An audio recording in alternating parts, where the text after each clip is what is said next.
Elected as the New York City Council Speaker, she championed many issues as speaker, such as immigration rights and closing Rikers Island, serving 3 terms as council member for the 8th District, which includes El Barrio, in East Harlem, and the South Bronx. Prior to the New York City Council, she worked as an organizer for 1199 SEIU, born and raised in Puerto Rico, graduated from Columbia University and an MBA from Baruch College. Former Speaker Melissa Viverito.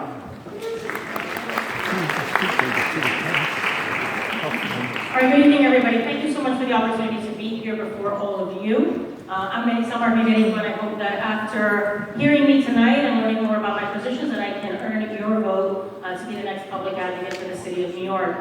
Some of you may have heard my story. I was raised in Puerto Rico by a woman, a young mother, who was a leader in the feminist movement. I was raised by a group of very strong women that were fighting for equity and justice. And that upbringing has really been what has shaped and continues to guide my life. That we have to fight and struggle each and every day to uplift everyone, to respect everyone, to build a more just and equitable country, city, neighborhood. And in government, having earned the vote of my constituents and the vote of my colleagues to lead them in the city council, strive each and every day to ensure that government was providing greater equity and greater justice for every New Yorker. And that is what the passion that I bring to this position as a public advocate. Someone who gets things done. Someone who believes that New York belongs to each and every one of us. That we are an inclusive city. That we uphold the values where everyone's contribution is valuable and that everyone has earned a place to continue to live in the city. So I'm proud of a track record of success through my bills that I've sponsored, bills that I've helped shepherd in the city council as speaker that speak to this. When we talk about making sure that New York City is a sanctuary city, that it is welcoming to those who are undocumented but contributing positively to a city. When we talk about closing Rikers and bringing more equity, right, to those communities and to those families that have been suffered and disproportionately impacted by unjust criminal policies or criminal justice policies. And so I have a track record of success, the Closing Rikers campaign, right, making sure that ICE was out of Rikers. So that is the work that I will continue. The public advocate's position is a tribune of the people and for the people. It's an office which is there to ensure that government is responsive.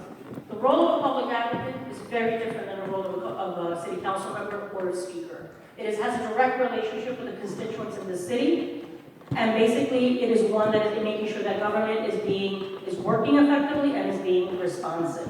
I have a very quick view in terms of reshaping the office. I want an office that has a division of investigation and research.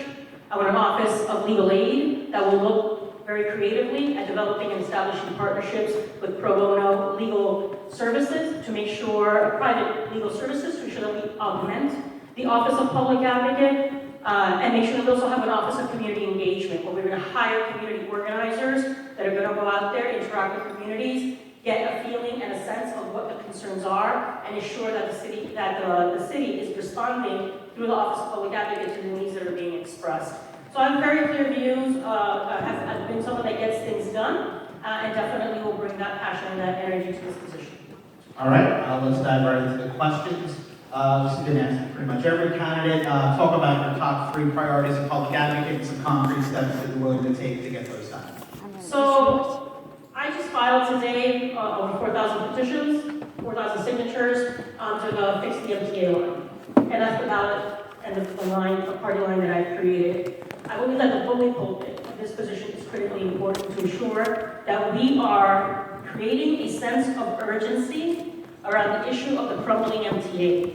The broken infrastructure of our city, particularly our transportation infrastructure, impacts the quality of life of every New Yorker. It impacts the quality of life of our businesses, the vitality of New York City. So using that bully pulpit to create coalitions and ensure that that urgency is being met by the state and even by the city is critically important. Also want to continue to look at the issue of NYCHA, right, and the urgency around NYCHA. Again, another crisis where we're talking about over 500,000 people. Those are 2 primary issues that I really want to focus on, and then also allow constituents to define what the agenda of a public advocate should be. Have it be an interactive dialogue and let constituents define how best this position can serve them. All right, moving on to our next question. Again, another question that's been asked a bunch of times from Sylvia Tyler. What are some of the steps you would take to increase voter participation, both in this election and others in the future?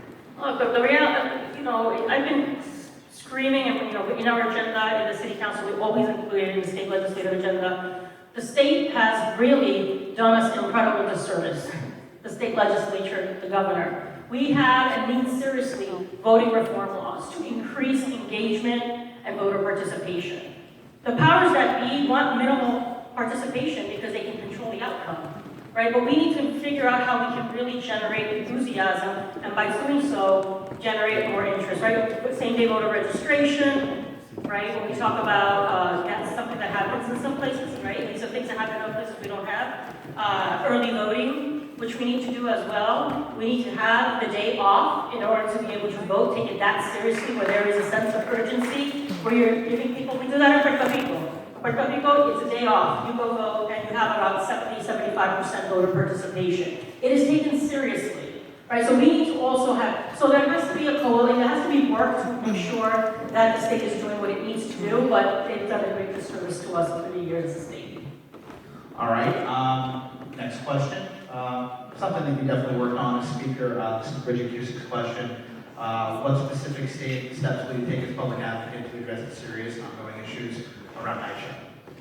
Look, I have a very successful track record of developing coalitions and effective coalitions around issues that sometimes feel are intractable, right? When we talk about closing Rikers, that is a successful campaign, a coalition of effort that was built around that clamor. Issue of NYCHA also, like I was saying about the MTA, we have to see this as the most critical and crucial affordable housing that we have in this city. It is the cornerstone of affordable housing, and we have over 500,000 New Yorkers that are living in NYCHA, doubled up in some cases.